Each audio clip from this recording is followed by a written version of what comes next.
Lanjut Tinta. Udah. Tinta Alif.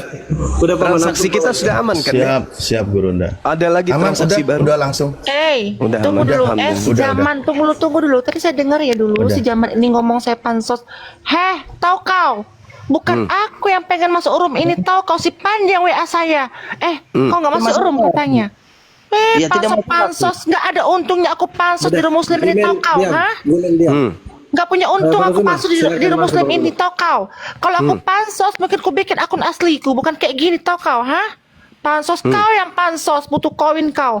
Kalau aku beli koin, tau kamu koin berapa kau? Sini aku diskusinya. Cepat on cam kau. Jimen. Setan beludak kau. Udah. Pansos, emakmu yang pansos, bapakmu yang pansos. Nias kau hantu.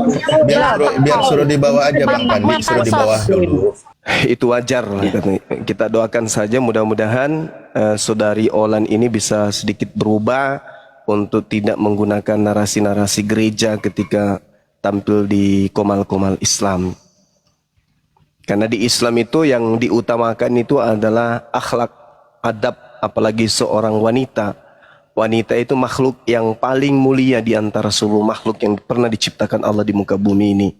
Maka karena kemuliaan seorang wanita ketika dia menjadi seorang muslimah, maka lisannya terjaga, tata bahasanya, suaranya dan seterusnya. Ya, kalau sekarang kan dia masih kafir. Sehingga kelewatan ketika beliau berbicara, nyakitin hati gitu ya. Nah, takutnya kalau kita balik mengumpat, memaki, maka akan semakin keras hatinya. Tapi kita lihat, kalau dia tidak berubah, ya gas. Illal ladzina zalamu minhum, itu kita harus pakai. Kalau dia nggak berubah tabiatnya, wataknya tidak mau berubah kemudian, maka ya kita gaskan. Kita harus tegas juga. Kita harus tegas menyuarakan kebenaran itu seperti apa. Karena bentuk sayang kita ke orang-orang kafir yang hidup di dunia ini diberi oleh Allah segala sesuatunya, tetapi kemudian dia ingkar terhadap penciptanya sendiri. Maka kita harus tegas, meskipun sebagai seorang perempuan, kalau sudah diingatkan, sudah diberi arahan, sudah dinasehatin, sudah dilembutin, masih tetap juga bertabiat seperti babi seruduk tembok, maka kita harus tegas dan keras, meskipun seorang wanita. Seperti itu teman-teman sekalian. Banjir. Salam ya Bang Zuma ya. Maaf tadi terputus kalau Iya. Oke, ini Gimana? kita ngomong serius ya. Kita nggak usah bercanda-canda lagi. Kita ngomong serius aja dulu. Oke. Iya. Dari tadi saya serius. Silakan. Ini saya mau tanya sama Bang Zuma. Iya. Apa arti konsep ketuhanan itu yang ada di Islam? Konsep ketuhanan artinya konsep di luar makhluk. Al-Quranul Karim menjelaskan dalam surah Al-Ikhlas. Konsep ketuhanan itu, Tuhan itu ahad, Tuhan itu satu. Tempat segala sesuatunya bergantung, tempat semua makhluk berharap. Itu tidak ada yang serupa dengannya, tidak ada yang setara dengannya. Itu konsep Tuhan. Karena Tuhan itu mustahil punya kelemahan. Karena alam semesta ini alam yang begitu sempurna, alam yang begitu apik, sehingga dibutuhkan pencipta yang begitu sempurna.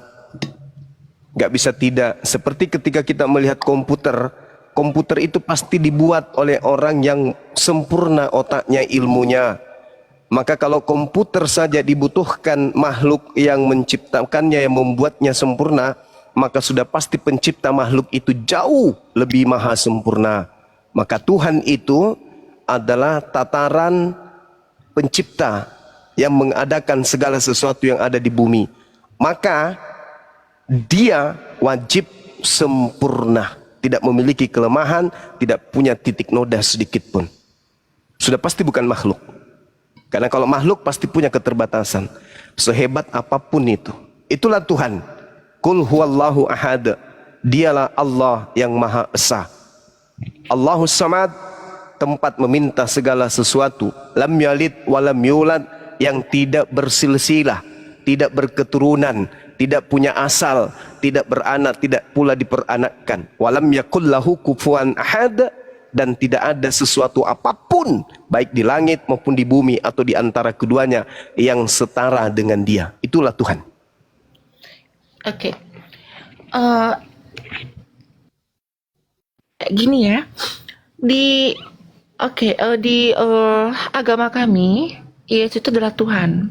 Tapi di agama kalian, Yesus itu adalah nabi gitu kan. Sedangkan itu di Al-Qur'an kalian sendiri menyebut nama Maria dan Isa itu beberapa kali loh di ayatnya. Kenapa itu? Coba dijelaskan gitu loh. Iya, baik. Kenapa Nabi Muhammad jarang disebut namanya dibandingkan Nabi Isa? Karena itu tadi, kedatangan Al-Quran sebagai jalan keselamatan. Kenapa Nabi Isa banyak disebutkan? Karena ajaran Nabi Isa dipelesetkan oleh orang-orang terdahulu sampai hari ini. Nah, ini sederhananya adalah ketika kemudian Al-Quran itu karangan Nabi Muhammad, maka tentu pengarang akan mengorbitkan dirinya. Ngapain dia mengorbitkan orang lain? Mending dia orbitkan ayahnya, ibunya, pamannya, keluarganya, keturunannya, dirinya. Seperti Paulus mengorbitkan dirinya dari Paulus, dari Rasul Paulus, dari Rasul Paulus, dari Rasul Paulus. Mending diorbitkan kalau memang karangan. Tapi karena Al-Quran itu bukan untuk Nabi Muhammad seorang, tapi Al-Quran itu sebagai hudan, petunjuk, sirat bagi seluruh umat manusia menuju kepada keselamatan, maka Al-Quran itu harus netral, menyebut sesuai yang hak, menyebut sesuai yang batil, yang salah disebut, yang benar disebutkan. Tak ada tendensi kemudian nepotisme dan seterusnya. Rasulullah menyebut Nabi Isa jauh lebih banyak daripada namanya sendiri. Kenapa? Nabi Muhammad hanya diutus sebagai pemberi peringatan. Dan tidak ada satu manusia pun di atas muka bumi ini yang mempertuhankan dirinya, dan tak akan pernah sampai kiamat. Jadi yang harus sering dibahas ini adalah Nabi yang diutus, yang justru dianggap menjadi Tuhan, yang mencelakakan banyak manusia. Miliaran manusia akan masuk ke dalam neraka, direbus dalam api yang mendidih dikarenakan Nabi Isa disalahartikan ajarannya, diplesetkan ajarannya. Allah mengatakan dalam Al-Quran, wa makaru wa makarallah wallahu khairul makirin. Ahli Torah, ahli kitab, orang Yahudi, orang Nasara menyelewengkan kemudian ajaran Nabi Isa. Mereka membuat tipu daya, mereka buat tipu muslihat, mereka ingkar terhadap Nabi Isa. Bahkan keingkarannya tidak berujung kepada kematian, tetapi berujung kepada dibuatnya sebuah sekte baru di luar Yahudi, disebut Kristen atau Kristianos. Ini yang terjadi.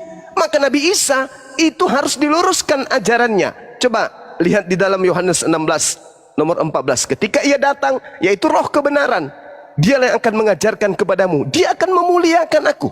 Tidak menghinakan, memuliakan. Makanya dalam Islam, Nabi Isa yang kalian sebut Yesus itu makhluk suci. Dia diselamatkan, tidak tersentuh, tidak diludahi, tidak ditampar, tidak ditelanjangi, tidak digantung, apalagi dibunuh. Beliau adalah makhluk terindah, makhluk yang suci, di dunia terkemuka, di akhirat terkemuka. Makanya kami nggak terima kalau Yesus kami, Nabi kami, Rasul kami, utusan Tuhan kami disebut terkutuk untuk dosa-dosa orang Roma. Masakan Nabi kami yang terkutuk untuk dosa-dosa orang Romawi penyembah pagan? Mustahil itu terjadi. Maka Islam datang sebagai pembawa peringatan dan kabar gembira kepada orang-orang kafir. Makanya Nabi Muhammad hanya menyampaikan apa yang diperintahkan. Tidak pernah kemudian dia menyampaikan sesuatu yang tidak diperintahkan. Kalau dia hanya ngarang, maka dia akan menyebut sukunya, dia menyebut bangsanya, dia akan menyebut keturunannya, dia akan menyebut ayah ibunya, dia akan memuliakan keluarganya, rumpunnya saja. Tetapi karena dia diutus bil bayyinah, kata Allah, litubayyina linnas ma nuzila ilaihim wa la'allahum yatafakkarun. Engkau wahai Nabi Muhammad, kuutus ke atas muka bumi untuk menyelamatkan seluruh umat manusia.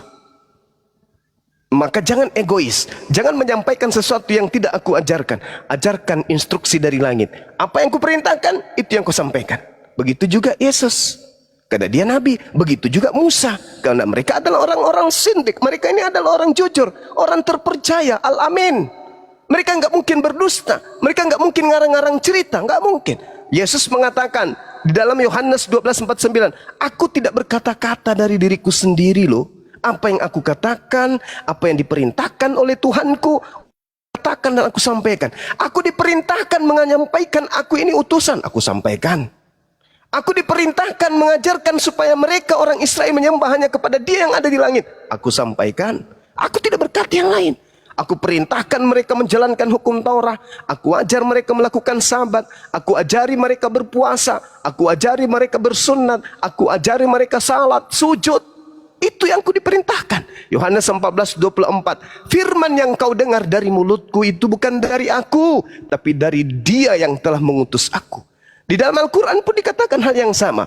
Wa iz qala Isa bin Maryam, ya bani Israel, inni rasulullahi ilaikum. Wahai bani Israel, sesungguhnya aku yang engkau tolak ini tak lain dan tak bukan adalah rasul penyelamat untuk kalian. Tapi kalian menolakku.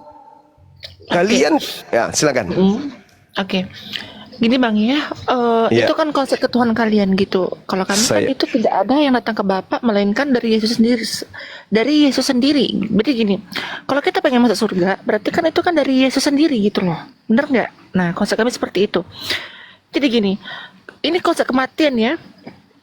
Nih, ini kalau saya baca di kalian umat Muslim, konsep mati kalian tuh sangat mengerikan loh.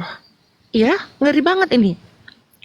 Sampai dibilang apa namanya? Saya lihat nih. Ngeri lah pokoknya gitu ya. Nah, bagaimana itu bisa diungkapkan ya? Padahal kan gini, yang mengatakan itu kan orang yang belum mati. Tapi dia bisa merasakan itu, gimana tuh? Bisa nggak dijelaskan? Maksudnya? Ya? Gini, contoh ya. Itu kan cerita dalam ayat kalian kan, dalam yang ayat mana? kalian bahwa tunggu, yang orang mati itu loh, yang disiksa kubur itu segala macam gitu, benar nggak? Nah, Iya. Bagaimana nabi kalian itu tahu, sedangkan nabi kalian itu belum mati di saat itu gitu loh, tapi dia udah bicara azab kubur tadi, gimana itu? Nah, itulah yang saya katakan, Nabi Muhammad itu tidak melakukan penelitian. Seketika apa yang disampaikan, apa yang diperintahkan untuk ia sampaikan. Manusia diutus di atas muka bumi ini untuk melaksanakan apa yang menjadi titah perintah Tuhan. Dan manusia akan dihakimi berdasarkan dengan perbuatan masing-masing. Itu di dalam kitab Kristen pun disampaikan begitu. Kitab Yahudi juga dikatakan demikian. Di Islam juga demikian. Coba lihat dalam Yohanes 5 nomor 29. Apa kata Yesus di situ? Manusia kelak akan dibangkitkan untuk apa? Untuk dihakimi berdasarkan perbuatan masing-masing. Itu, ya gini Bang, itu kan cuma dijelaskan pembangkitan tadi ya, pembangkitan tadi di hari itu. Kalau Nah, ini terus? kan kalau di agama kalian, nah itu kan kematian tadi itu kan seperti kematian ya, itu kan memang didetail kan. Detail kan, ada detailnya yang seperti dibilang kayak ditokok pakai palu, yang dibilang apa namanya itu, terus dia mati nanti lidahnya diituin gitu. Kenapa itu bisa tahu? Padahal itu kan belum terjadi di saat itu. Nabi kalian kan belum mati gitu loh, paham nggak? Iya, paham. Paham. Gimana tuh? Nah, kan saya sudah bilang Nabi Muhammad itu berbicara tidak sesuai dengan penelitiannya. Dia berbicara sesuai dengan apa yang diperintahkan. Apa yang diperintahkan, jangankan yang ada di alam kubur, di dunia ini saja, apa yang diperintahkan, apa yang disampaikan semuanya terbukti. Tidak ada yang keliru. Itulah bukti bahwa dia itu adalah utusan. Utusan siapa? Utusan yang maha mengetahui. Maka ketika Nabi Muhammad menyampaikan kabar, baik itu tentang kehidupan setelah beliau, kehidupan setelah kematian, dan kehidupan setelah bangkit dari kematian, itu semuanya betul. Itu semuanya benar. Kenapa dikatakan benar? Karena dia berkata bukan dari kehendaknya sendiri. Dia berkata sesuai dengan apa yang difirmankan oleh yang maha mengetahui untuk ia sampaikan. Maka diceritakanlah kemudian tentang kematian. Nah, sekarang kalau apa yang dikatakan itu adalah betul dan orang Kristen kemudian menolak itu, apakah berarti kebenaran itu batal?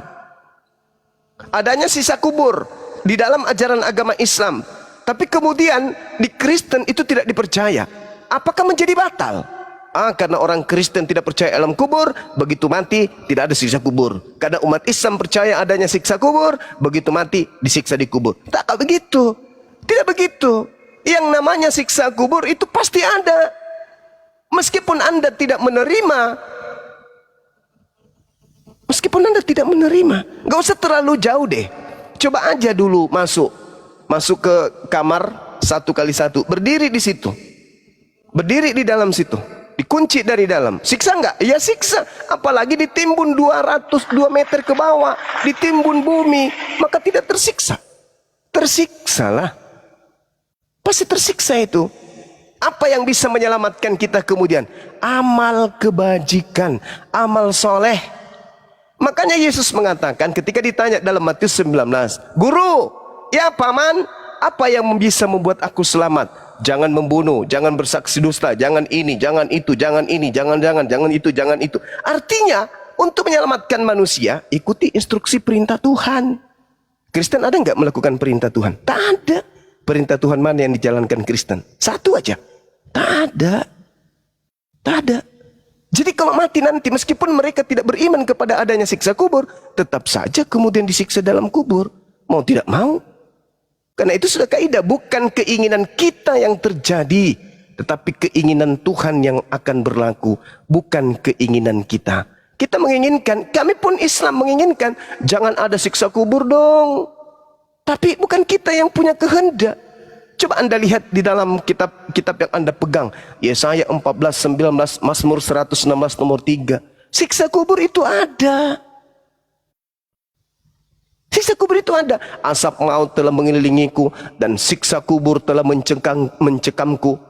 Aku menanggung kesusahan dan kedukaan. Mazmur 116 nomor 3. Siksa kubur itu ada. Tapi orang Kristen tidak mau peduli. Lah, sama seperti ketika Anda mengatakan, menurut orang Islam, minuman keras itu bahaya, bisa membuat mabut. Tapi menurut kami orang Kristen, minuman keras itu tidak membuat mabut, membuat senang, happy. Cobalah minum, mabuk. Meskipun Anda tidak percaya bisa membuat mabuk, tapi ketika Anda minum, mabut. Begitu juga siksa kubur. Enggak, kalau kami di Kristen, begitu mati langsung surga. Itu maumu. Kami pun juga mau demikian. Tapi kaidah yang benar tidak seperti itu, paman. Mazmur 116 nomor 3. Asap maut telah mengelilingiku dan siksa kubur telah mencekamku. Aku menanggung kesusahan dan kedukaan. Makanya alam kubur itu alam siksa, alam kesusahan, alam kedukaan. Tadi saya sudah mengatakan alam penyesalan. Kenapa dikatakan alam? Berarti cuman gini ya, berarti itu gini. Berarti cuma ada siksaan, berarti tidak ada janji surga ya gitu. Loh, gitu ya. ini masih di alam kubur. Jadi di Islam itu, ketika misalnya saya meninggal dunia, masuk ke alam kubur, alam barzah namanya, alam maut, alam tempat berkumpulnya roh. Roh orang yang sudah meninggal. Yang tidak bisa ke bumi, tidak bisa juga ke akhirat. Dia berada di tengah-tengah. Alam ini berada di tengah. Baik dia agama apapun, semua berkumpul di situ. Nah sekarang umat Islam, ketika mereka mati, yang mereka lihat adalah kehidupannya di surga. Seibarat orang yang masuk ke dalam kamar, lalu diputarkan film. Film yang dipertontonkan itu adalah dirinya sendiri. Di mana di dalam film itu, dia melihat dirinya di alam surga, di Taman Firdaus. Begitu indah, begitu bahagia. Apakah mereka tersiksa? Tidak. Malah matinya orang Islam itu seperti tidurnya malam pengantin. Tidak terasa tiba-tiba kiamat. Tidak terasa tiba-tiba pagi. Pada saat kita dulu pengantin baru, ya kan ya? Ya kan ya? Betul gak? Tiba-tiba aja azan, Allahu Akbar, Allahu Akbar, mandi. Tapi kalau orang yang mati kafir dipertontonkan kemudian di mana dia akan pergi, yaitu di neraka, siksa.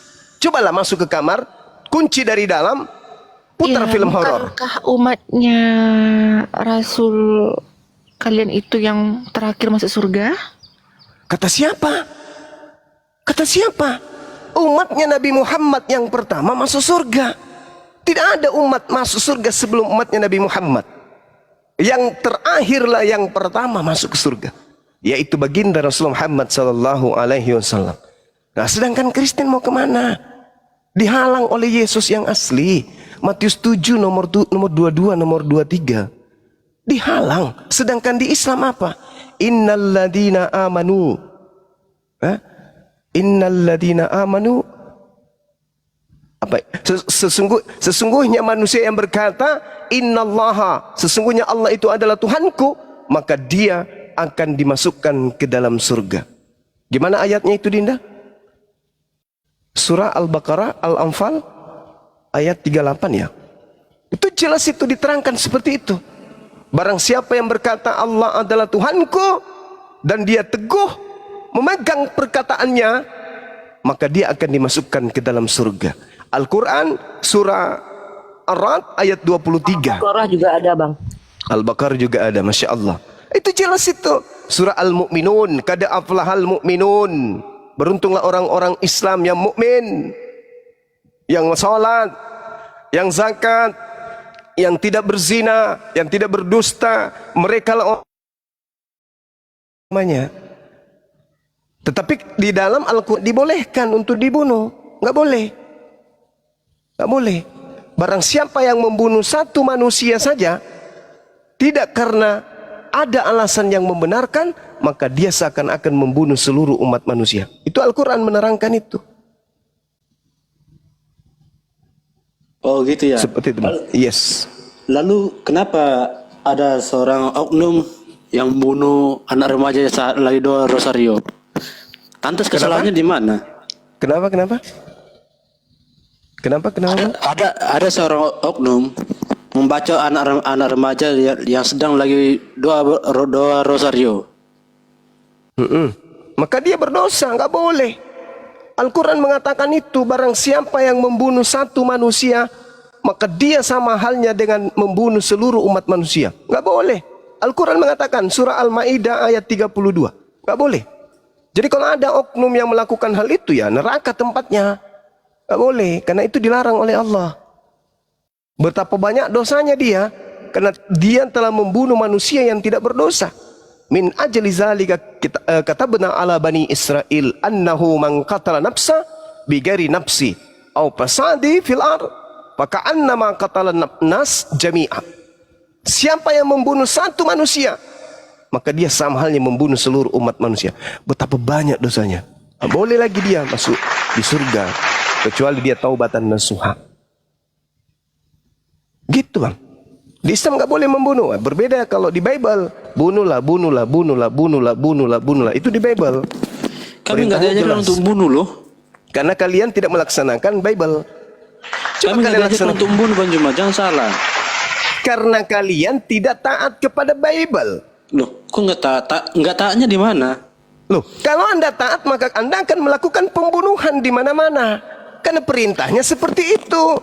Kami diajarkan jangan membunuh. Nah, buktinya kami nggak pernah membunuh. Mana dalilnya jangan membunuh? Tunjukkan ke saya kalau ada. Silakan, Bang, silakan. Cari aja di Google, Bang. Soalnya HP ku cuma satu. Jangan membunuh itu munculnya di mana? Di Keluaran 20. Tapi itu sudah dibatalkan oleh Paulus.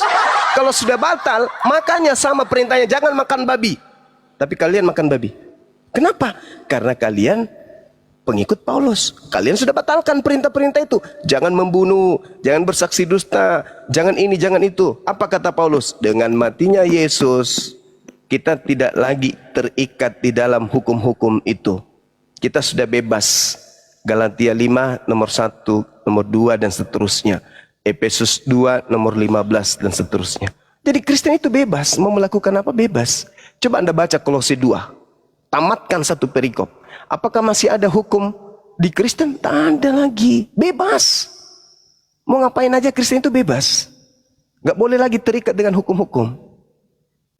Makanya kalian ibadah minggu ada aturannya? Gak ada. Kalian karang sendiri. Menyembah Yesus ada aturannya? Kalian bikin sendiri. Natal ada aturannya? Kalian bikin sendiri. Menyembah Yesus ada aturannya? Kalian bikin sendiri. Kalian itu adalah makhluk yang tidak lagi taat tunduk kepada Tuhan. Kalian tunduk kepada aturan aturan agama kalian sendiri yang kalian buat-buat sendiri. Berbeda dengan kami.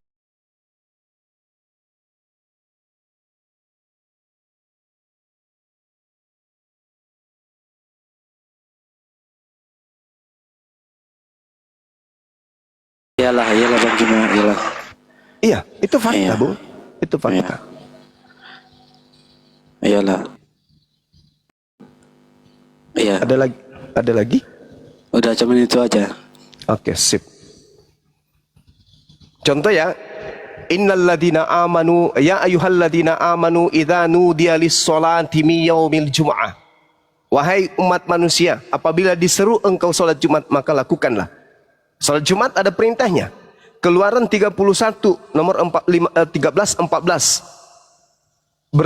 Lakukanlah, peliharalah hari Sabat, kuduskanlah hari Sabat itu. Ada perintahnya. Nah, perintah Minggu mana? Perintah Minggu ada? Iya, hari Sabat itu hari apa? Bukannya hari Sabat itu hari Minggu. Hari Sabtu. Ya Sabtu. Nah, sekarang siapa yang memerintahkan Kristen ibadah Minggu? Nggak ada diperintahkan.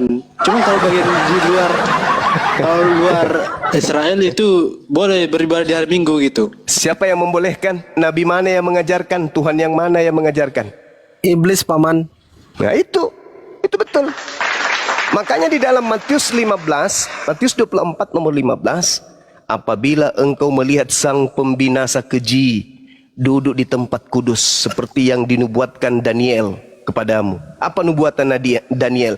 Penyesat itu akan datang dan membantah perintah-perintah Sang Yang Maha Tinggi. Apa perintahnya Sang Maha Tinggi kepada Bani Israel? Sabat, Sabtu. Apa perintahnya sang pembinasa keji? Minggu. Perintahnya kemudian Elohim kepada Bani Israel apa? Menyembah kepada Tuhan yang Ahad. Perintahnya kemudian yang datang kepada orang Kristen apa? Menyembah kepada Yesus. Beda kan? Beda. Makanya Yesus mengusir Kristen. Kenapa Yesus mengusir Kristen? Karena Kristen itu bukan ajaran Yesus. Bukan.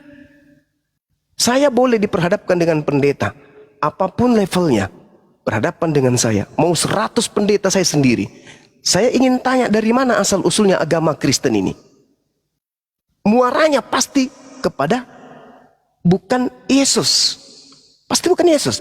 Lalu kepada siapa? Paulus. Dari mana Paulus menerima ajaran itu? Iblis, Paman. Nah, itu betul. Pintar ini anak. Kasih celana dalam dia. Pakai di luar seperti Superman. Gitu Bang. Jadi beragama itu, beruntunglah kita hidup di zaman sekarang. Kita bertemu dengan saudara-saudara kita yang dari Islam, bisa mencerahkan kita meskipun kita beda keyakinan. Begitu juga kami, beruntung bertemu dengan saudara-saudara Kristen. Kami bisa melihat betapa bodohnya, betapa jahilnya orang-orang ini. Zalim sezalim-zalimnya. Bibelnya mengajarkan, tetapi mereka menolaknya. Justru yang mereka ajarkan, yang mereka praktikkan adalah apa yang diperintahkan oleh orang selain daripada Yesus. Padahal jalan keselamatan hidup, itu kebenaran hidup, itu Yesus. Bukan Lukas, bukan Markus, bukan gereja, bukan bapak-bapak gereja. Tapi Yesus. Apa yang Yesus ajarkan? Itu yang harus dilakukan. 2 Yohanes 1 nomor 6. Barang siapa yang berkata Yesus ada dalam dirinya, maka dia wajib hidup sebagaimana Yesus hidup. Yesus hidup sebagai Kristen atau sebagai Yahudi? Sebagai Yahudi. Berarti Kristen ini siapa? Kan harus hidup seperti Yesus. Kalau mengaku Yesus ada dalam dirinya, maka dia wajib hidup sebagaimana Yesus hidup. Yesus hidup sebagai Kristen atau sebagai Yahudi? Sebagai Yahudi. Kristen Yesus itu Galatia 4 nomor 4 nomor 5, Ibrani 5 nomor 7, Kisah Para Rasul 4 nomor 30. Yesus itu hamba yang suci, hamba yang taat menjalankan segala perintah-perintah Tuhannya. Dia seorang Yudaism. Sedangkan Kristen bukan Yudaism, sekte lain. Siapa pendirinya? Baca Kisah Para Rasul 24 nomor 5. Paulus ini adalah penyakit sampar. Dialah yang telah menyesatkan banyak orang Yahudi di tengah-tengah bangsa yang asing di seluruh dunia. Dia adalah tokoh dari agama Kristen. Jadi kalau di dalam kota Turki, ya, Dikatakan di dalam Kisah Para Rasul 11 nomor 26, di Antioquia, Turki, pertama kali pengikut di situ disebut Kristen. Itu pengikut siapa? Pengikutnya Paulus, bukan pengikut Yesus. Karena ingat, Paulus sendiri yang menerangkan di dalam Galatia 2 nomor 8. Apa kata Paulus? Petrus diutus untuk apa? Penginjilan kepada orang-orang yang bersunat. Sedangkan aku diutus sebagai rasul kepada orang-orang yang tidak bersunat. Nah, tuh. Berarti Petrus mendirikan jemaat mula-mula yang diserahkan oleh Yesus kepadanya sebagai jemaat apa? Bersunat atau tidak bersunat? Jemaat bersunat. Jemaatnya Pauluslah yang tidak bersunat. Sekarang pertanyaannya, bolehkah orang yang tidak bersunat masuk ke dalam bait suci? Tidak boleh. Mana dalilnya? Yehezkiel 44 nomor 9. Haram hukumnya orang yang tidak bersunat masuk ke bait suci atau bait Allah atau baitullah. Nggak boleh. Harus bersunat. Sedangkan Paulus diutus kepada orang yang tidak bersunat. Dia malah dia tegaskan dalam Galatia 5 nomor 2. Barang siapa yang bersunat, maka Yesus Kristus tidak berguna baginya. Maka Kristen diajarkan untuk apa? Diajarkan untuk tidak bersunat. Ini ajaran siapa? Sedangkan perjanjian kekal Allah dengan Abraham dan keturunannya adalah bersunat. Paulus mengajarkan jangan bersunat. Tuhan mengajarkan bersunat. Yahudi bersunat, Islam bersunat, Kristen berkulub. Lalu Kristen ini setelah mati mau kemana bawa kulubnya? Sedangkan Wahyu 21 nomor 27, orang yang tamek, najis, tidak boleh masuk ke dalam surga. Sedangkan yang disebut najis, baca Yesaya 52 nomor 1. Yang disebut najis adalah orang yang tidak bersunat kulub. Dosa orang-orang Israel semua diampuni oleh Allah. Kecuali satu. Apa itu? Memasukkan orang najis ke dalam bait suci. Di mana tertulis? Yehezkiel 44 nomor 6, nomor 7, nomor 8. Semua keingkaranmu yang lalu-lalu telah aku hapuskan. Tetapi ada satu kemungkaran yang tidak bisa aku hapuskan. Di antara seluruh kemungkaranmu, yaitu kau memasukkan kemudian orang-orang najis tidak bersunat ke dalam bait suciku. Jadi Kristen ini nanti mau kemana? Pantaslah Yesus mengusir. Hanyalah daripada. Kami Bagaimana mau ke surga ngikut Yesus. Bagaimana mau ke surga? Bang Yesus menghalang. Het. Jangan lewat. Kalian siapa? Menghalang bukankah gimana? Dari mana Matius jalannya 7? menghalang? Matius 7 nomor 22 sampai 23. Tahe. Baca. Itu dalil, Bung. Itu dalil. Itu di kitab Anda sendiri yang mengatakan itu. Pada hari terakhir nanti banyak orang memanggil aku Tuhan. Tuhan, Tuhan. Ya paman, bukankah kami bermujizat pakai namamu? Mengusir setan pakai namamu? Bernubuat pakai namamu? Apa kata Yesus? Pada saat itulah aku Yesus akan berterus terang kepada mereka. Wahai Kristen, enyahlah daripadaku, aku tidak mengenal kalian. Kalian semua adalah pembuat kejahatan. Loh. Ada nggak tertulis di situ wahai Kristen, enyahlah kalian dari hadapanku? Ada nggak tertulis dalam kitab? Lalu yang memanggil Yesus Tuhan siapa? Kalau bukan Kristen? Kami. Ya. Lagian Kalian kan siapa? Kristen atau Tuhan Hindu? Yesus kan bukan cuma Tuhannya Kristen. Siapa bilang? Itu kan Tuhan Yesus kan hanya cuma itu Tuhan Yesus kan Tuhannya seluruh umat manusia. Kata siapa? Kata siapa? Kata kita semua. Iya, kata kamu. Yesus aja tidak menuhankan Yesus. Yesus menuhankan Allah. Yesus menuhankan Allah. Yesus menuhankan hakikat yang maha suci lagi maha tinggi. Tidak menuhankan anak Maria. Hanya orang Kristen ini yang muncul belakangnya yang menuhankan anak orang. Itu tertulis loh bang. Tertulis di kitab saudara. Makanya di Al-Quran dikatakan wa idza husiran nasu kanu lahum ibadatihim kanu lahum a'da makanu bi ibadatihim kafirin. Pada hari terakhir nanti orang akan dihimpun, orang dikumpulkan nanti setelah kiamat. Apa yang mereka sembah akan menjadi musuh bagi mereka, dan pemujaan yang mereka lakukan akan ditolak dan diingkari oleh dia yang dia sembah. Nah, Yesus mengingkari. Yesus menjadi musuh kalian. Kalian mau ke surga, Yesus menghalangi. Mau kemana, mau kemana, mau kemana? Bukankah kami bernubuat pakai namamu? Mengusir setan pakai namamu juga ya Yesus. Apa kata Yesus? Hah? Yang ngajarin siapa? Enyahlah daripadaku, kalian semua adalah pembuat kejahatan. Apa enggak sedih digituin? Enggak Berharap. juga lah, gua ngapain gak mesti. Loh, Anda diusir, masa enggak sedih? Buat apa kami sedih, Bang Juma? Sekarang gini aja.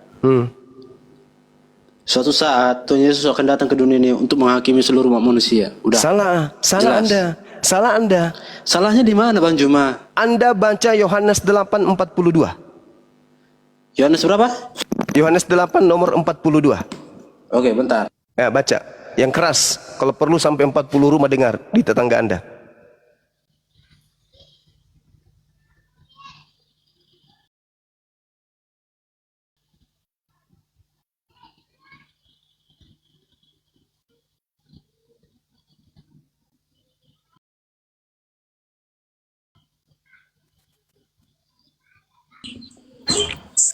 Oke, izin Bang Sems, Kristen atau Muslim Bang? Izin. Bang Sems, Anda Kristen atau Muslim Bang? Silakan dibuka mikrofonnya Bang. Bang Sems, Kristen atau Muslim Bang? Oh ya, standby di bawah. Assalamualaikum. Waalaikumsalam warahmatullahi wabarakatuh. Izin Islam, Bang. Ya izin, kita gantian dulu Bang, karena kita mau naikkan teman-teman Kristen ya. Mohon maaf Bang Sems. Ya Assalamualaikum. Bang, izin Bang. Ya, silakan. Sebentar ya Bang, saya ingin menyapa Bang Juma aja. Assalamualaikum Bang Juma. Waalaikumsalam warahmatullahi wabarakatuh. Izin Bang, saya fans Abang tadi. Saya selalu mengikuti Abang. Jadi saya cuma ingin menyapa Abangnya dan tim-tim apologet Islam. Selamat berjuang Bang. Assalamualaikum. Waalaikumsalam warahmatullahi wabarakatuh. Bang Sam.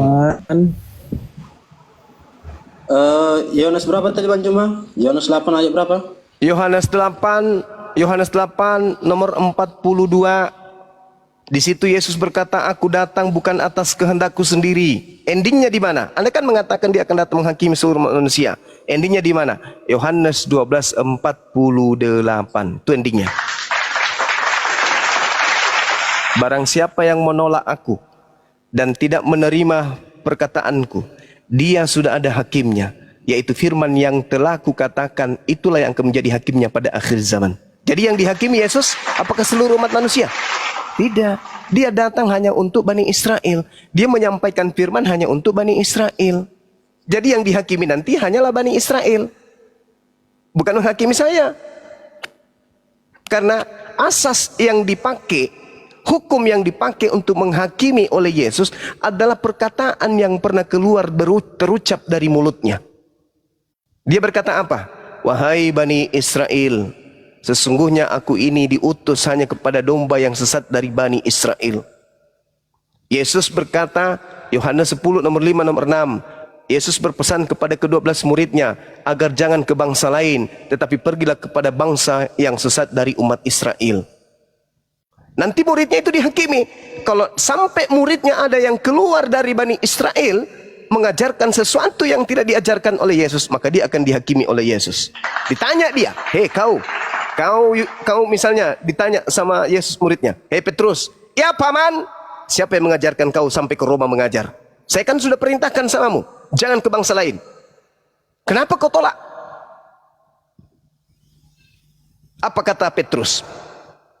Kira-kira, oh itu bukan Petrus saya. Saya tetap waktu hidup, tetap penginjilan untuk Bani Israel. Itu ada di Petrus di Roma. Oh itu bukan Petrus saya bang. Itu orang lain yang diberi gelar Petrus supaya dianggap saya. Terus ini Kristen ini siapa ini? Kok dia sebut-sebut namaku? Kok dia menyembahku? Kok dia bermujizat pakai namaku? Ini yang ngajarin siapa? Bukan juga saya. Lalu siapa? No, sana no, yang botak kepalanya no. Enyahlah daripadaku, kalian semua adalah pembuat kejahatan, karena aku tidak mengenal engkau. Lalu yang selama ini kamu panggil siapa? Oh itu Yesus juga memang. Bukankah saya sudah mengatakan di dalam kitab kalian Lukas 21:8. Waspadalah kepada iblis penyesat yang datang kepadamu dengan memakai nama Yesus dan berkata, akulah Yesus. Waktunya sudah dekat dan jangan kau percaya. Penyesat datang mengaku Yesus, akulah Yesus yang kau aniaya. Kamu percaya, padahal kan sudah kubilang, jangan kau percaya ketika datang penyesat mengaku Yesus. Karena nanti kedatanganku di akhir zaman. Aku datang dengan tubuhku, jasadku. Sedangkan yang datang kepada Paulus itu hanya suara saja, hanya roh yang datang berupa cahaya. Itu bukan saya.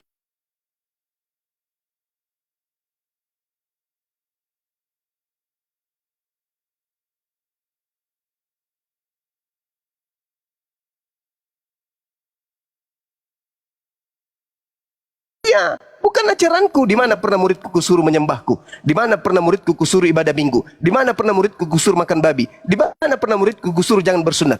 Hah, ada? Enggak ada. Orang-orang Yahudi muridku bersunat semua. Tak ada yang makan babi. Kamu makan babi. Kamu tidak bersunat. Kamu sekolah minggu, kamu ibadah minggu. Kau menyembahku karena kau ikut Yesus palsu. Ikutlah ke sana ke neraka. Enyahlah daripadaku. Aku tidak mengenal engkau. Teriak orang Kristen. Bukankah kami bernubuat? Bukankah kami mengusir setan? Bukankah kami bermujizat mengobati orang karena pakai namamu? Betul. Tapi sesungguhnya kamu tidak melakukan perintah Bapakku. Kau melakukan perintah Bapakmu, yaitu iblis. Pergilah kau ke neraka bersama dengan dia. Karena Yesus sudah mengatakan, Lukas 21:8, waspadalah kepada penyesat yang datang kepadamu dengan memakai namaku, dengan memakai nama Yesus, dan berkata, akulah Yesus. Waktunya sudah dekat. Jangan kau percaya. Jadi Yesus itu ada dua. Yesus yang nabi dan Yesus yang dewa. Yesus yang nabi tidak pernah mengajarkan dirinya untuk dituhankan, tidak pernah mengajarkan untuk makan babi, ibadah minggu, merasulkan Paulus, tidak pernah. Tidak pernah Yesus yang nabi ini mengajarkan perjanjian baru, nggak pernah. Tapi Yesus yang satu ini, yang dewa ini, yang roh ini, pneuma, itu yang mengajarkan Paulus, sehingga muncul 13 buku Paulus. Inilah yang menjadi panduan orang Kristen menyembah yang bernama Yesus. Sedangkan ajaran itu berasal dari makhluk halus yang mengaku Yesus yang datang kepada Paulus, pendiri agama Kristen. Saya tidak mengada-ngada. Saya belajar Bible. Matius 7 yang berkata itu. Pada hari terakhir banyak orang akan memanggil aku Tuhan, Tuhan. Bukankah kami mengusir setan pakai namamu? Bermujizat pakai namamu juga. Bernubuat pun pakai namamu. Pada waktu itulah aku Yesus akan berterus terang kepada mereka yang memanggil aku Tuhan, yang memujizat pakai namaku, ngobati orang pakai namaku. Dalam nama Yesus, dalam nama Yesus, kupindahkan biji pelermu ke dagumu. Banyak yang melakukan mujizat. Pada hari itulah aku akan berterus terang kepada mereka. Enyahlah kalian semuanya. Aku tidak mengenal kalian. Kalian semua adalah pembuat kejahatan. Nah, mau apa kalau udah kayak begitu? Mau kemana? Mau lari ke Nabi Musa. Nabi Musa menolak. Lu, kamu bukan umatku. Kamu bukan Bani Israel. Mau lari kepada Abraham. Abraham pun mengatakan, aku tak pernah mengajarkan ajaran seperti itu. Aku mengajarkan sunat, aku mengajarkan satu Tuhan, aku mengajarkan korban hewan. Tak ada keturunanku mengorbankan manusia. Kalian ini siapa?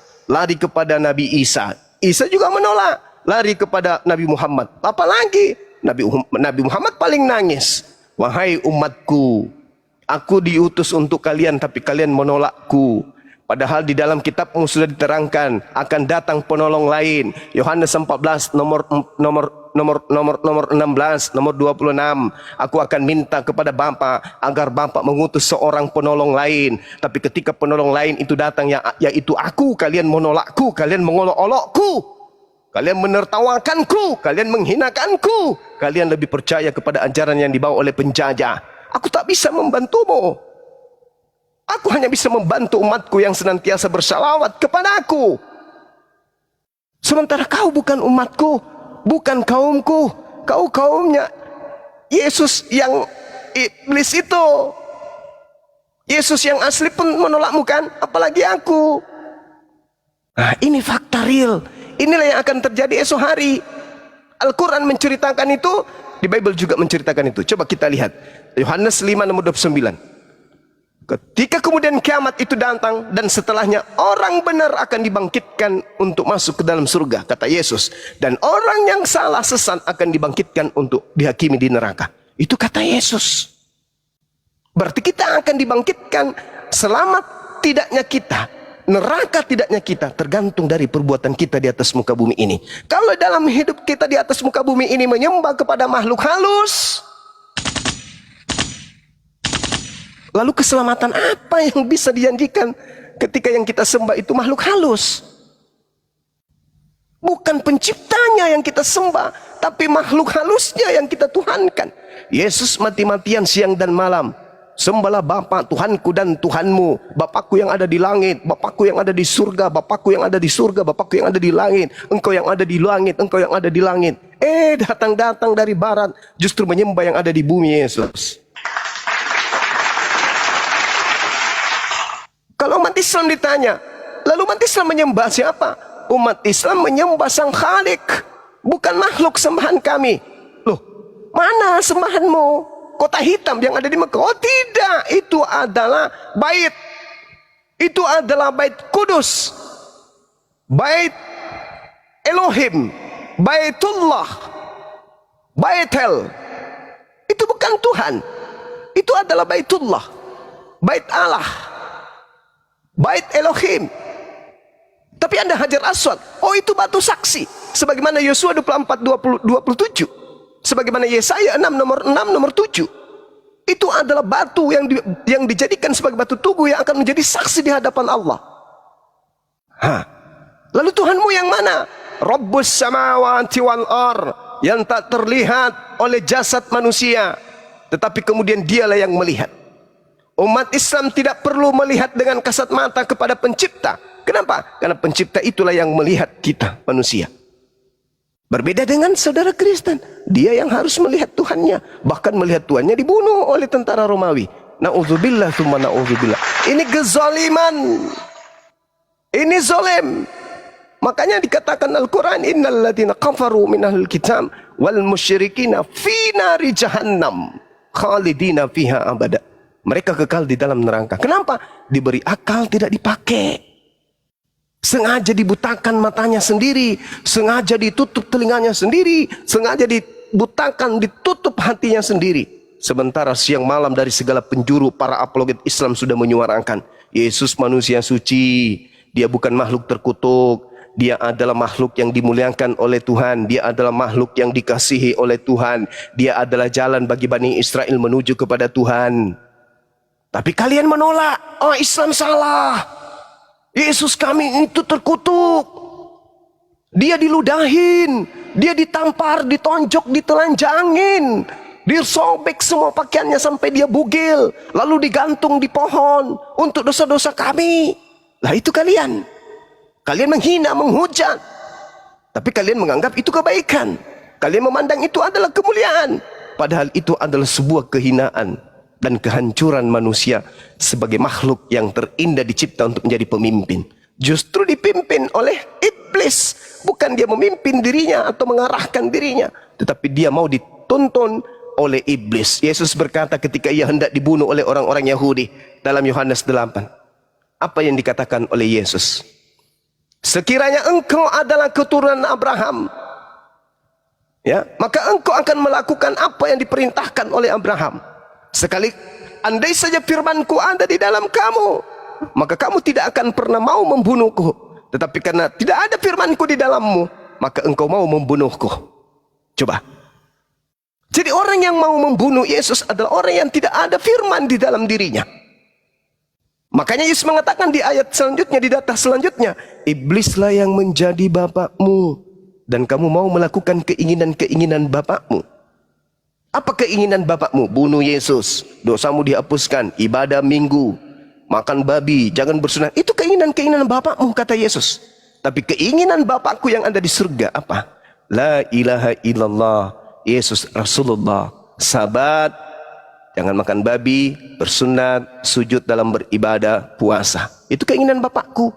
Makanya dalam Ulangan 4, Ulangan 6, jangan kau menambahi perintahku dan jangan kau menguranginya.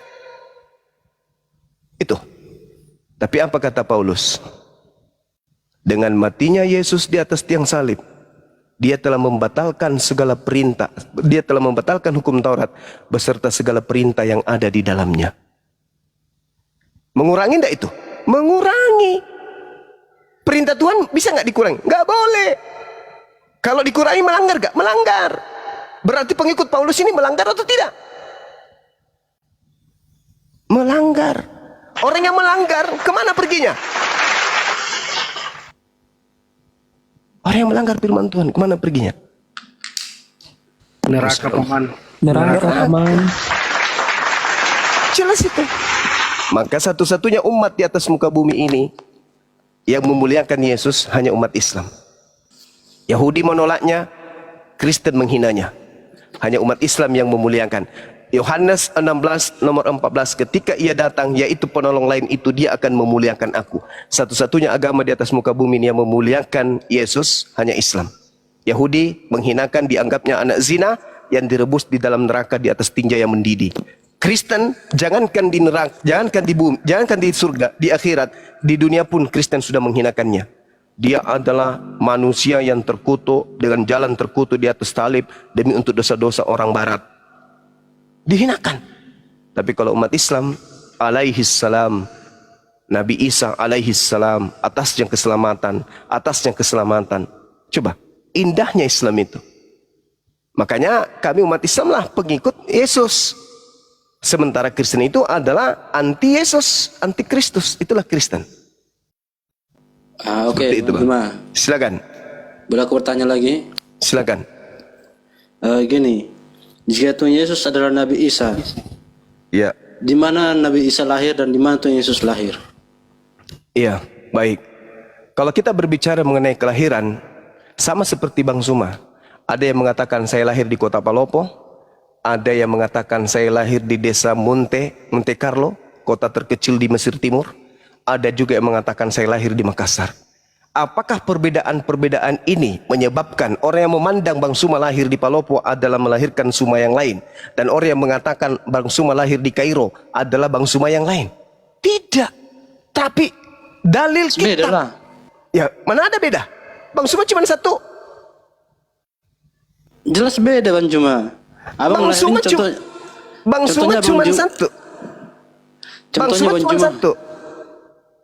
Tapi ada yang mengatakan saya lahir di Kairo, ada yang mengatakan saya lahir di Dubai, ada yang mengatakan saya lahir di Makassar.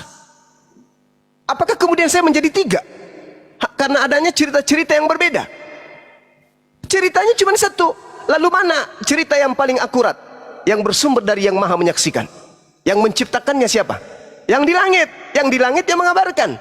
Kalau yang di data kitab kalian, yang menceritakan itu adalah wartawan. Kira-kira yang di langit dengan wartawan-wartawan lepas ini, akurat mana pemberitaannya?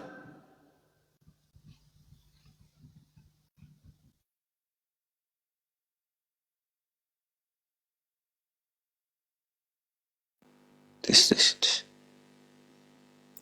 Allah Maha Sami, Maha mendengar, alim, Maha mengetahui. Sedangkan Lukas tidak melihat, Matius tidak melihat ketika Yesus lahir di mana, nggak tahu. Paulus lahir di mana, Yesus nggak tahu. Tapi Tuhan kami yang Maha menyaksikan, tahu nggak di mana ciptaannya lahir pada saat tahu. Itulah yang mengabarkan kemudian ketika ibunya hendak melahirkan, ibunya bersandar di pohon kurma. Nabi Isa lahir di pohon kurma. Tapi kalau Tuhan di Yesus kitab- lahirnya di mana? Nah, sekarang Yesus lahir di mana? Aku kan nanya sama Bang Juma. Iya, saya mau- tunggu dulu. Ah. Kalau Nabi Isa disamakan dengan Tuhan Yesus lahirnya di mana? Yesus menurut tradisi kalian lahir di kandang kambing kan? Kandang domba, betul nggak?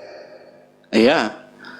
Nah, Jadi di mana kalau Tuhan Yesus dalilnya? lahir di kandang domba, di terus Nabi mana Isa di mana dalilnya di Bible Yesus lahir di kandang domba? Di mana? Kalau ada, saya umrohkan kamu tahun depan. Ada nggak? sorry lah, aku nggak mau umroh lah.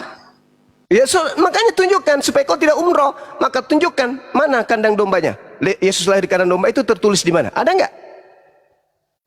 Di mana dalilnya? Ada Bang Juma, cuman aku masih belum semuanya aku baca Alkitab. Ya, mana Roh Kudusnya mana? Mana Roh Kudusnya? Bukankah Roh Kudus itu Tuhan yang Maha mengetahui? Nah, sedangkan dalam diri kalian ada Roh Kudus. Tanyalah kepada Roh Kudus yang membimbingmu. Hei Roh Kudus, ya paman, tunjukkan segera di mana Yesus lahir. Maka mulutmu akan dibimbing untuk mengatakan itu. Kalau memang ada Roh Kudus, jangan-jangan roh jahat yang di tubuhmu. Mana?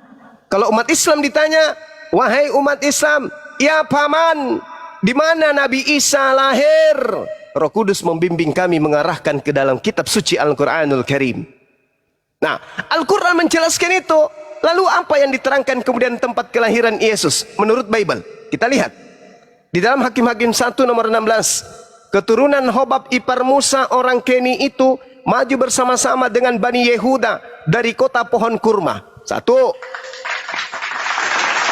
Bani Yehuda ternyata kota pohon kurma.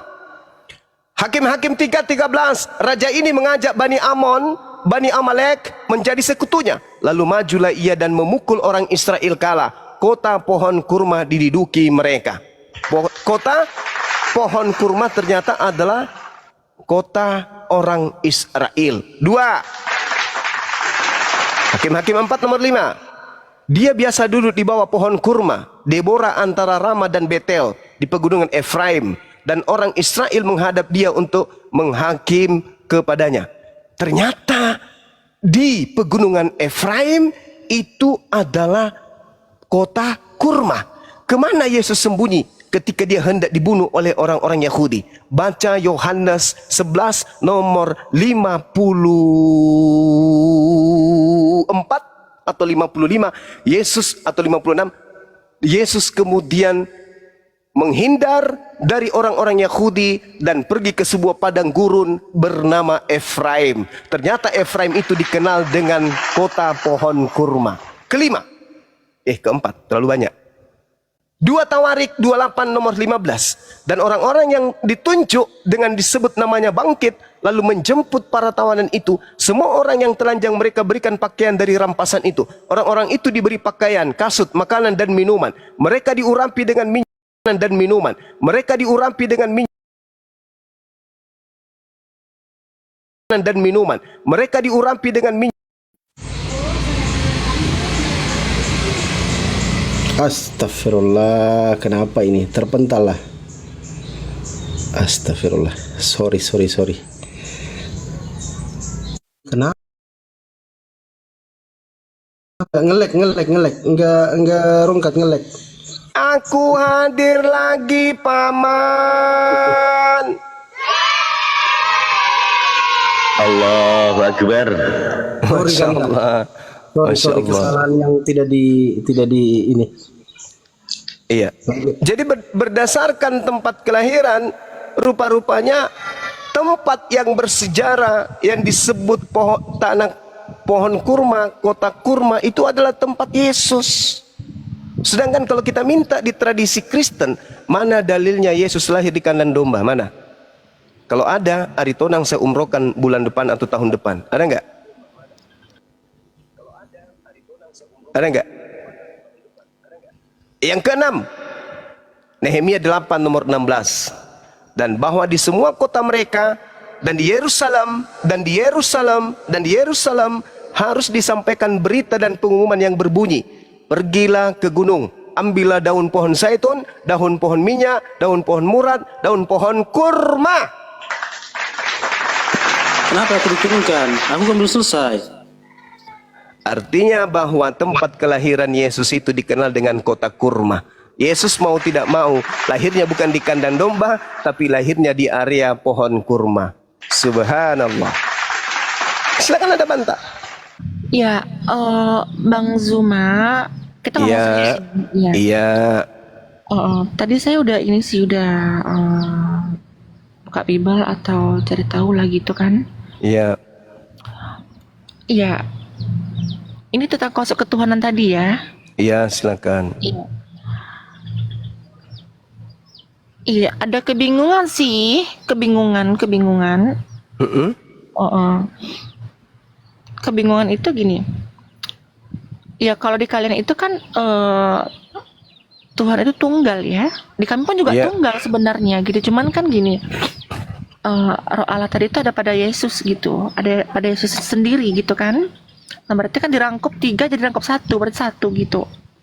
Nah, yang bikin bingung saya itu gini loh. Tunggu, yang bikin bingung itu gini. eh Ya, ketika di salib, terus apa kan ini, oh ya, Allah kenapa kau tinggalkan aku gitu kan berat. Nah, bingung itu di situ gitu. Ada kebingungan gitu loh. Bisa bantu menjawab? Iya, jadi gini, kalau dalam Al-Quran, dalam surah Al-Ma'idah diterangkan kemudian terkait dengan penyaliban. Al-Quran menjelaskan nih, tolong dicermati baik-baik ya. Ini Al-Quran datang belakangan menjelaskan tentang apa yang terjadi pada masa lampau. Selayaknya perjanjian baru datang menjelaskan apa yang terjadi ribuan tahun pada masa Nabi Musa. Nabi Musa dijelaskan kemudian oleh ajaran Yesus. Ajaran Yesus dijelaskan kemudian oleh ajaran Nabi Muhammad. Mereka memiliki bos yang sama, yaitu Allah yang Maha Suci lagi Maha Tinggi. Al-Quran mengatakan apa? A'udzubillahi minasyaitonirrajim. Innama jazaa'ul ladina yuharibuna Allah wa rasulahu wa yas'auna fil ar fasada au yuqattalu au yusallabu au tuqatta'a aydihim dan seterusnya. Hukuman bagi orang-orang yang memerangi Allah dan memerangi Rasulnya, utusannya, seperti Nabi Musa dimusuhi, Abraham dimusuhi, dan juga membuat kerusakan. Hukuman bagi orang-orang ini yang membenci bapak ataupun anak di dalam kaidah Kristen itu adalah salib. Al-Quran menjelaskan itu.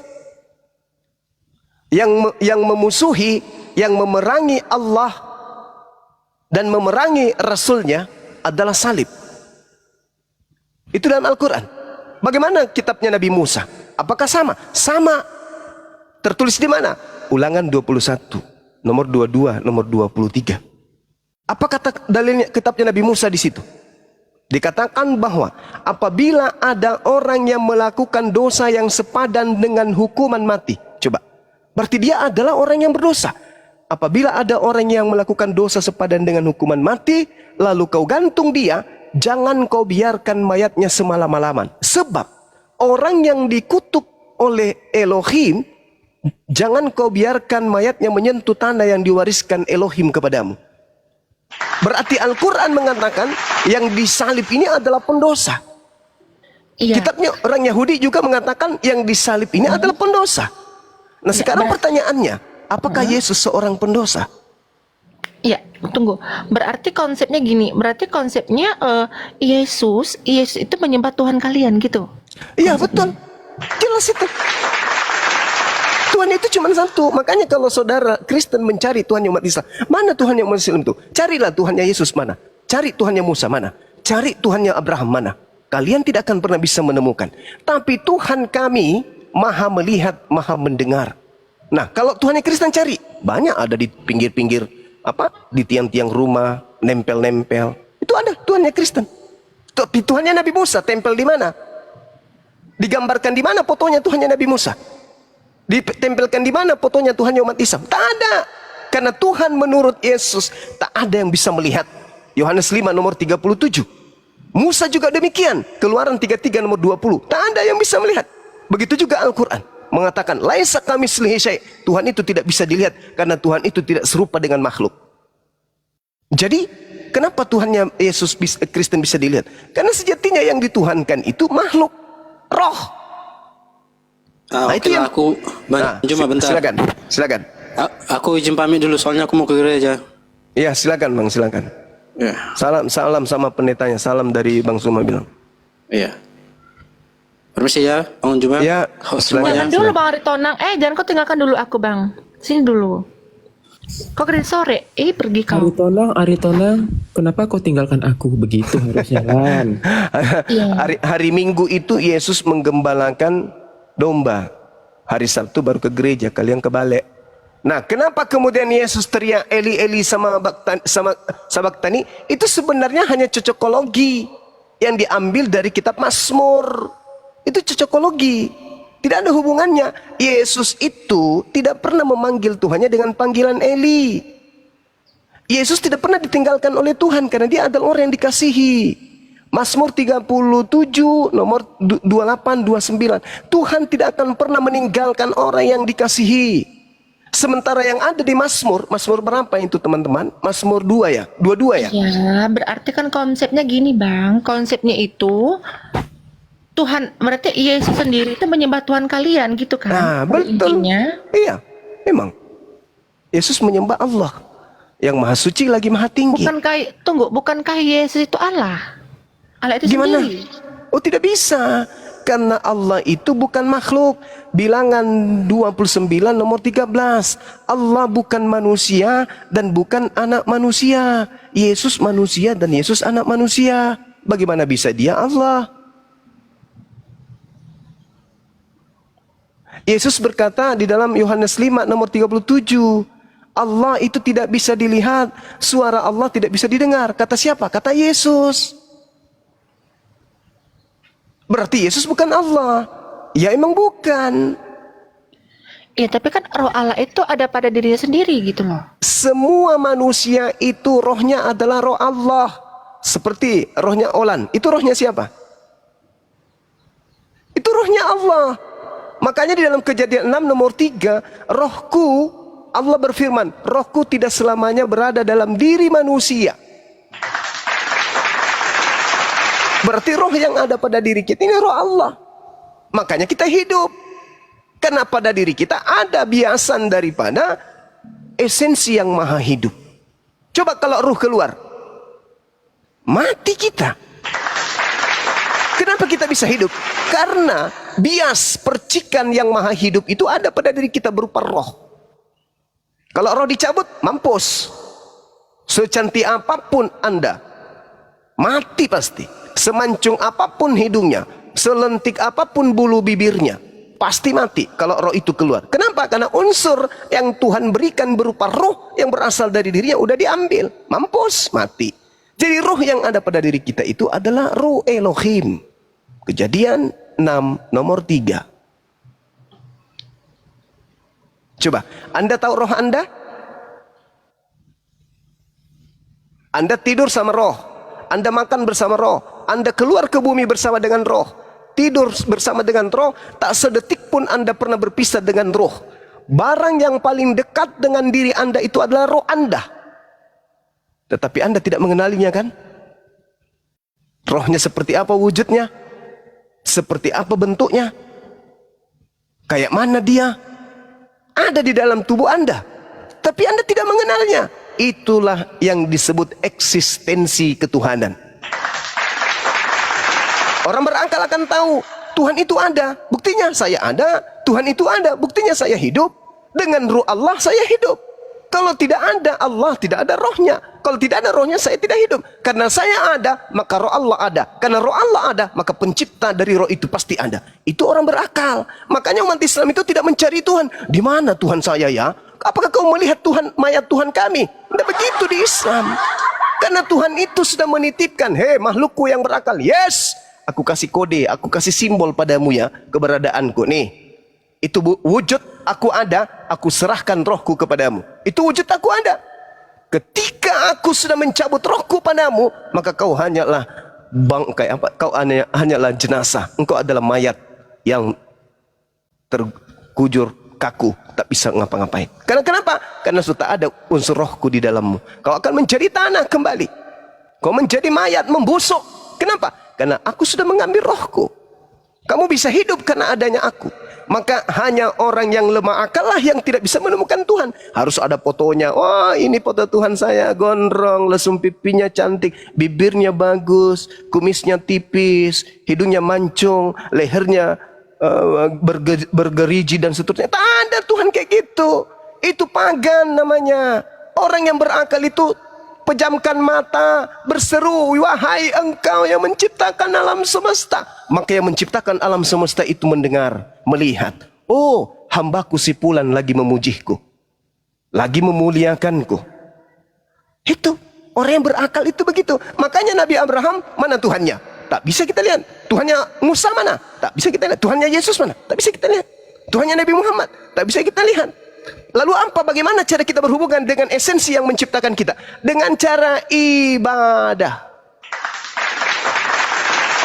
Makanya umat Islam itu 5 kali sehari semalam. Ngapain mereka? Berkontak dengan Tuhan. Berbeda dengan kalian.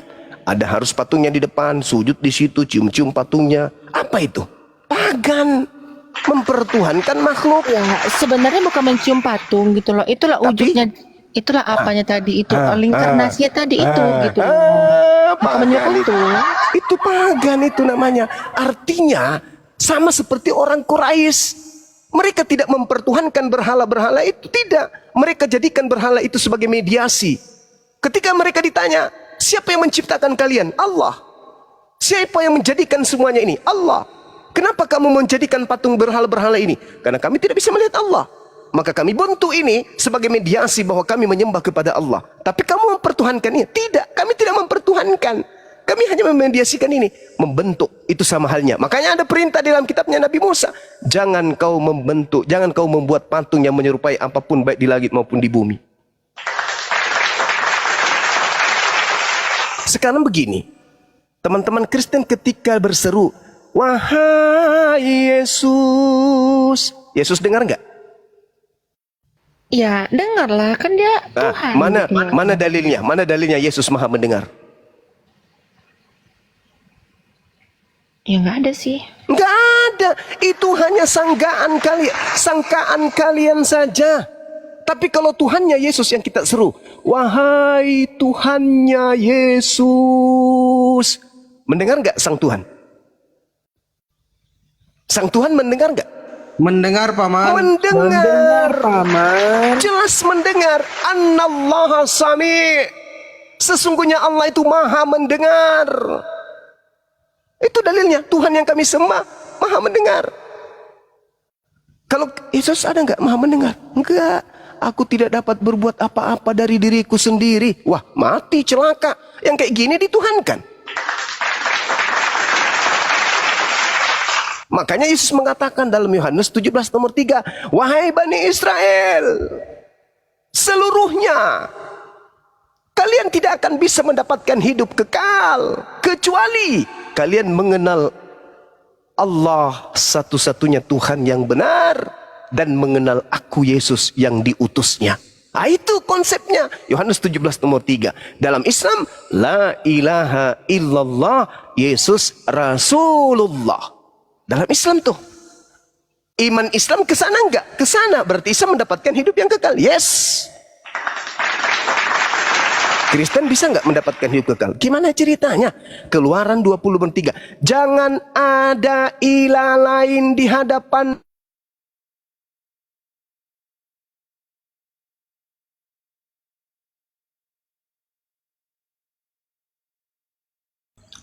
Tes, Paman. Hilang suara Pak Jemaah. Assalamualaikum warahmatullahi wabarakatuh. Waalaikumsalam, Paman. Tuhan tidak mau. Waalaikumsalam warahmatullahi wabarakatuh. Tuhan nggak mau kemudian ada ilah lain di hadapannya. Nggak mau. Yesus dilantik jadi Tuhan. Mau nggak Tuhan? Nggak mau. Makanya Yesus mengusir karena Yesus diilahkan. Siapa yang mengilahkan? Ya Kristen. Makanya Yesus mengatakan kepada Bani Israel, waspadalah kepada serigala yang datang kepadamu nyamar seperti domba. Padahal mereka adalah serigala yang buas. Kenapa orang-orang itu disebut serigala yang buas? Karena mereka membunuh anaknya sendiri. Memakan anaknya sendiri. Kenapa dikatakan membunuh anaknya sendiri? Kenapa? Karena dia mengajarkan anaknya darah dagingnya sendiri untuk menyembah kepada selain daripada ilah yang diperkenalkan oleh para nabi. Itu sama hanya membunuh anak kita. Anak kita lahir suci, kita bentuk dia menjadi karakter seorang yang menyembah selain daripada pencipta langit dan bumi. Itu sama halnya kita membunuh dia. Makanya orang-orang ini disebut sebagai apa? Serigala yang buas. Anak sendiri dimakan.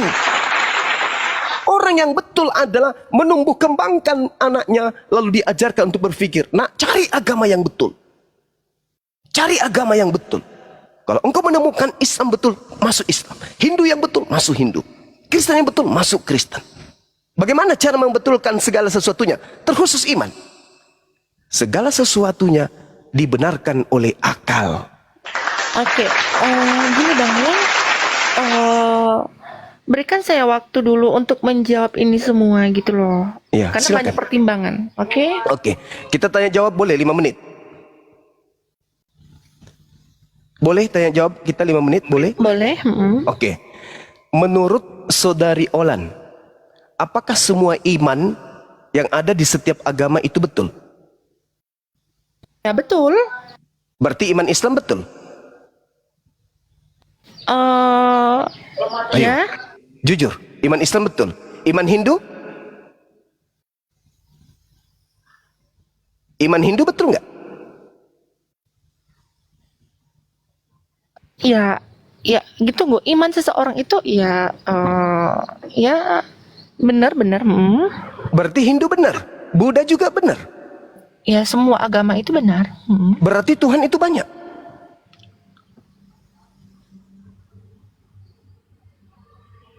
Iya ya. Iyalah. Kalau kami Islam tidak. Yang paling benar adalah Islam. Iman di luar Islam itu buta. Kami percaya diri dengan iman kami. Karena kami meyakini itu adalah sebuah kebenaran. Kenapa kami meyakini sebuah kebenaran? Karena iman kami berlandaskan akal. Jadi tidak semua iman itu benar. Iman Kristen tidak benar. Iman Hindu tidak benar. Iman Buddha tidak benar. Iman yang benar hanya Islam. Kenapa demikian? Karena hanya iman Islam yang berselaras dengan akal pikiran sehat. Tapi orang Kristen mengatakan imannya betul. Ya. Orang Hindu juga mengatakan imannya betul. Ya. Orang Buddha juga mengatakan imannya betul. Ya. Kenapa demikian? Karena mereka menanggalkan akal. Mereka hanya berdasarkan percaya saja. Yakini saja. Selesai. Tetapi sebagai manusia yang diminta untuk menjadi pemimpin di atas muka bumi ini, dipersanjatai oleh Allah berupa chip perekam. Apa itu akal? Inilah yang membedakan kita. Contoh misalnya, kita ke pasar nih, kita ke pasar beli ikan atau beli baju atau apapun itu. Yang kita pakai untuk memilih mana yang terbaik adalah akal, bukan perasaan. Dirabalah ikan itu, oh ini kayaknya rasanya bagus, ini bagus. Bukan perasaan itu yang kita pakai. Begitu juga pakaian. Ketika kita memilih pakaian, yang kita pilih adalah sesuai dengan akal. Ini cocok dengan saya. Kulit saya putih, hidung saya mancung, tingginya saya sekian. Ini yang cocok. Apa yang kita pakai? Mengukur itu akal.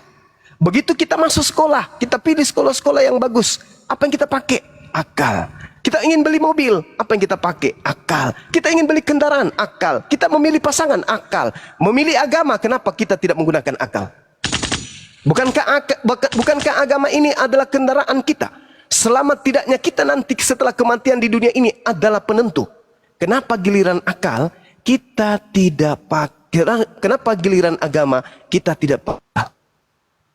Kenapa? Karena iblis itu bekerjanya di situ. Ada nggak iblis bekerja ketika kita memilih baju? Oh ini baju merah, ini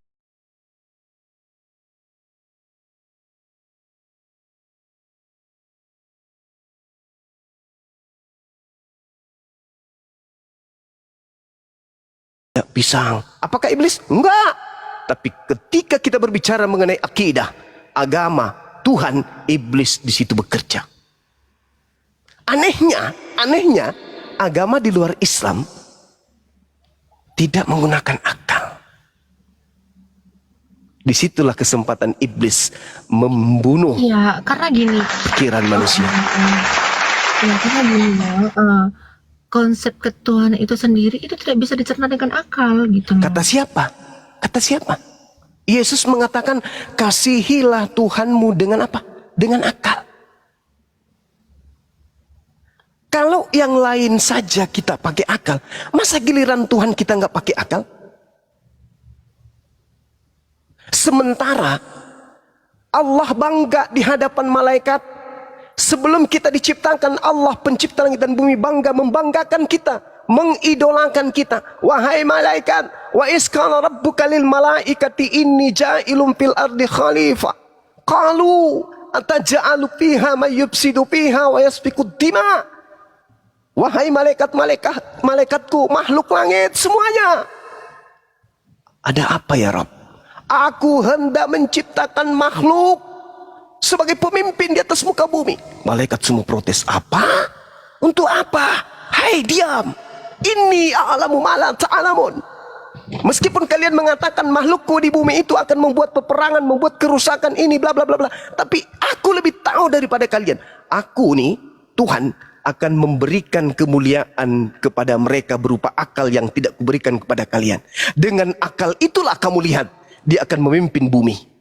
Tengok aja nanti, besi yang beribu ton dia akan bisa layangkan. Dari tempat yang satu ke tempat yang satu. Dari pulau yang satu nyebrang ke pulau yang lain. Mereka akan membuat besi bertonton melayang, kemudian terapung di atas laut.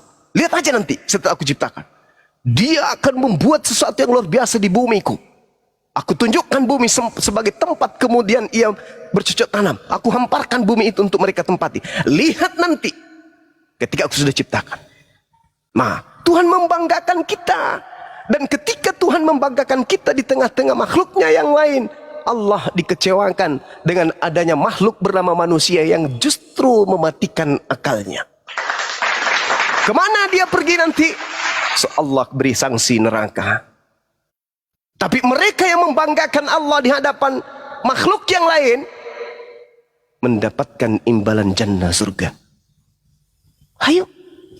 Iblis mengatakan, oh tidak dong. Saya akan buktikan bahwa makhluk yang kau banggakan yang menjadi pemimpin di atas muka bumi itu tak lebih mulia daripada aku. Kau buat dia sehina-hinanya. Bahkan kau kasih akal, tapi pola hidupnya sama seperti binatang. Bahkan akan kubuat dia lebih rendah dari binatang. Tengok aja nanti.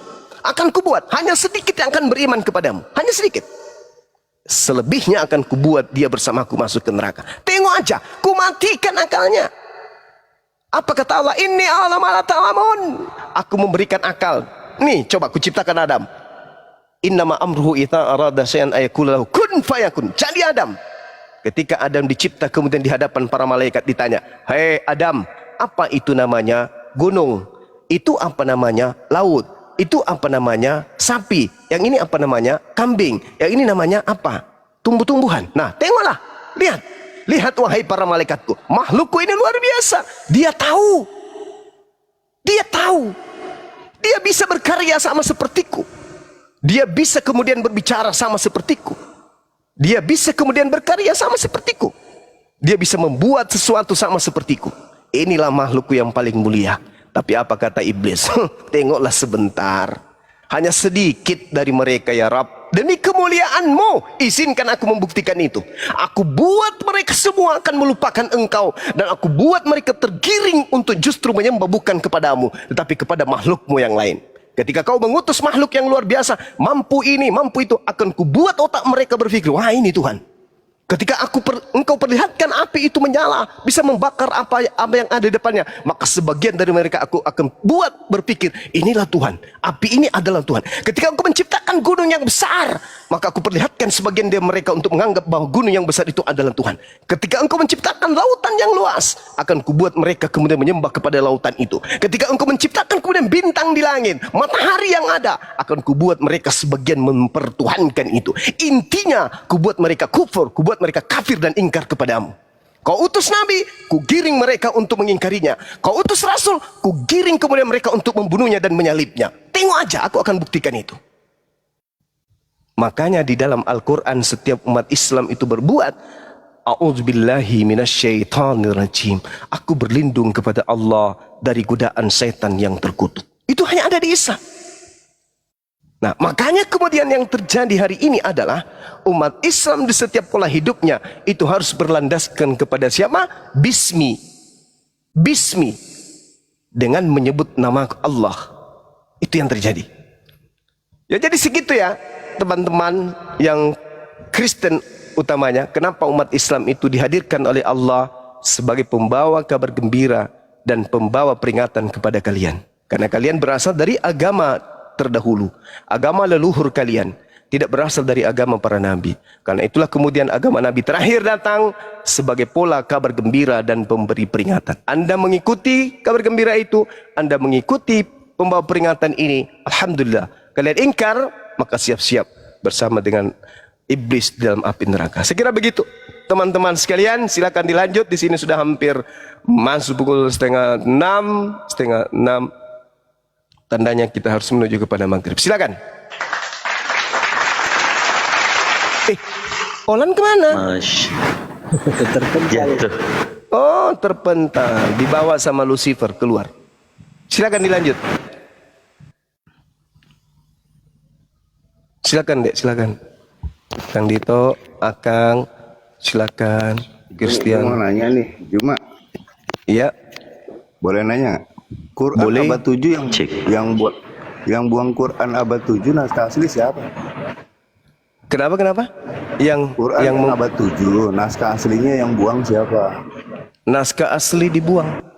Naskah asli dibuang. Naskah itu apa, Bang? Naskah nggak tahu. Lu umur berapa? Naskah nggak tahu. Ya enggak, saya tanya dulu. Naskah berapa? Naskah itu apa? Ku tanya dulu, naskah itu apa, Bang? Artinya kau di naskah apa? Saya tanya sebelum saya menjelaskan. Naskah itu apa, Bang? Mau dakwah naskah nggak tahu. Juma. Ya, Jum, gimana dong? Masa nggak tahu Jum naskah Nggak, itu kan saudara sendiri tahu nggak naskah itu apa? Tulisan Jum. Oh, naskah. tulisan. Iya, tulisan. Nah, pertanyaan Anda apa? Quran yang udah di zaman Muhammad udah ditulis belum? Berarti tulisan, ya kan ya? Ya. Oke, baik. Tulisan Quran udah ditulis loh zaman Muhammad. Oke, baik. Saya jawab ya. Uang atau naskah? Cuma ya udah. Pertanyaan Anda itu lucu loh. Anda bertanya naskah kan? Karya tulis yang dibuat dengan tangan. Betul? Jangan curhat. Cerita aja udah. Jangan curhat Jum. Cerita naskah itu yang abad. Ya udah turun. Anda turun. Anda turun aja, turun. Ya, gitu lebih bagus. Aman kok? Aman. Karena kalau saya sampai menghantam Anda nanti, mana karya tulis yang dihasilkan angkatan pertama murid Yesus? Mana? Nangis Anda? Nangis. Jadi mending Anda turun. Karena Al-Quran itu budayanya jelas. Budaya lisan, hafalan. Kemudian budaya tulisan. Dua pembenteng kuat dari sanad Al-Quran. Itu nggak bisa kemudian ada orang yang membantai itu. Mushaf sudah ada pada zaman Rasulullah. Hadisnya jelas. Tidak bisa kemudian orang manapun mengingkari itu. Karena kami umat Islam paham betul. Al-Quran naskahnya sudah ada dari sejak baginda Rasulullah Muhammad sallallahu alaihi wasallam itu ada di atas muka bumi. Silakan Anda baca hadis riwayat Bukhari 2990 dan juga hadis riwayat Muslim 1869. Naskah sudah ada sejak baginda Rasulullah Muhammad sallallahu alaihi wasallam. Selain naskah ada, zaman Rasulullah semua para murid itu menghafal. Makanya dikatakan dalam hadis Rasulullah, "Huzu al-Qur'an min arba'ah." Terima Al-Quran itu dari keempat sahabatku. Tuh, ada legalitas. Nah sekarang, kalau saya berbicara tentang Bible, sesuai dengan pertanyaan saudara, naskah Bible mana? Yang pertama. Bagus. Joki akal sehat. Bagus. Dicatat di bawah. Ya teman-teman silakan Anda buka. Di hadis Bukhari 2990, hadis riwayat Muslim 1869. Jelas naskah sudah ada pada zaman Rasulullah. Artinya Rasulullah mengetahui naskah tersebut, Rasulullah membaca naskah tersebut, Rasulullah menghafal bersama dengan para sahabatnya tentang Al-Quran ini.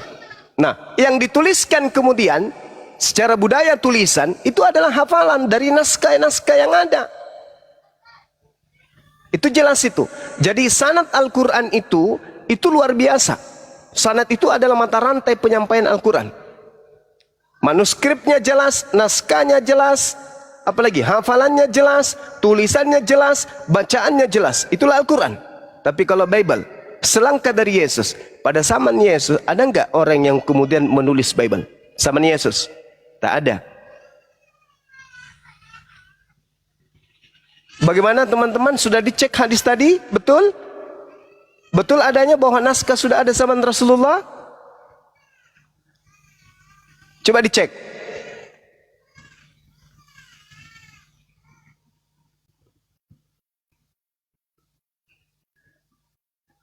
Betul? Jelas? Alhamdulillahirrabbilalamin. Nah, ada nggak yang bisa menunjukkan jawaban apakah naskah Bible sudah ada zaman Yesus?